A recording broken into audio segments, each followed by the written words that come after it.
That's a friggin' owl. This is the only time I've been up with an owl. Tuesday morning, just past 4:30 in the morning, and I'm out for a bit of a walk. A little bit misty, a bit chilly.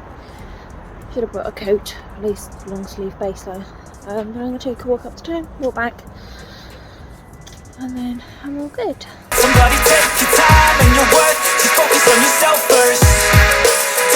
Wednesday morning, 4:30. I've been up since about 10 past, and I'm just out for a nice scenic little walk. Yourself first. Don't let somebody take your time and your worth, just focus on yourself first.